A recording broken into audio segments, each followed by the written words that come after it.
Avec 148 exposants, c'est le plus grand salon de lutherie d'Europe. Et on y trouve bien sûr les incontournables de la musique traditionnelle, comme la vielle à roue. La vielle à roue est un instrument à cordes frottées, c'est-à-dire que la roue de la vielle est un archet rotatif qui, lorsqu'on le tourne, frotte les cordes et ces trous est colophané comme l'archet d'un violon et ça émet des sons. Donc dès que la roue frotte une corde, la corde se met en action, le clavier ici est traversé sur toute sa longueur par deux chanterelles, les deux cordes harmoniques. Donc je rajoute une deuxième corde, qui est une octave. Donc la deuxième chanterelle est une octave en dessous, donc ça permet d'avoir un chant qui est plus homogène et plus beau.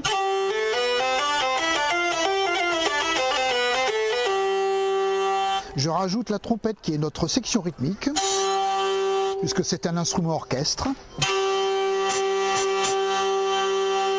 Et je rajoute un bourdon qui est une basse continue.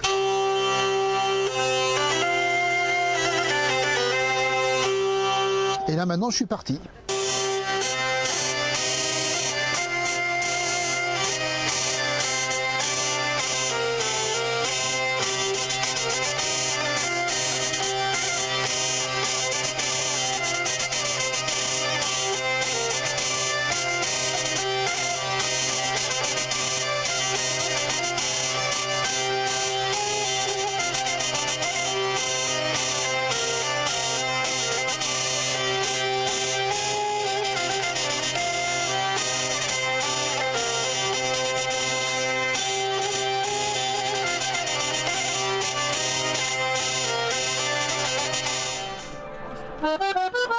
C'est quoi ce clavier? Ah oui, do dièse ré.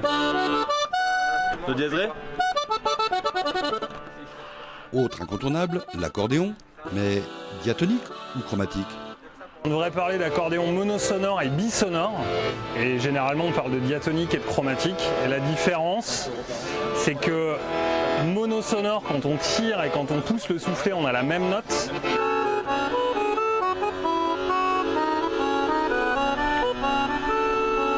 Bisonore, quand on tire sur le soufflet et qu'on pousse sur le soufflet, on n'a pas la même note.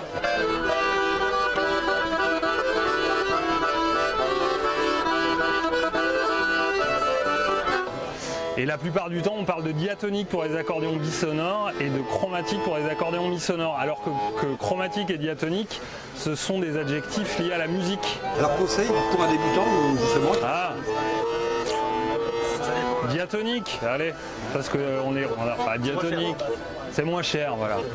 C'est très difficile de le conseiller. On pourrait aborder le problème par rapport au répertoire. On pourrait poser la question, quel répertoire voulez-vous faire?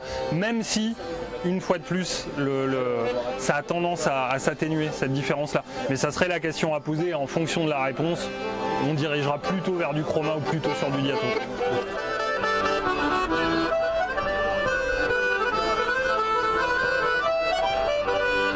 Sans oublier la cornemuse, celle-ci vient des Landes et est quelque peu différente. C'est une cornemuse qui est à hanche simple, un peu comme une clarinette, alors que toutes les autres cornemuses de France sont à hanche double, donc ce qui fait qu'elle a un timbre très particulier.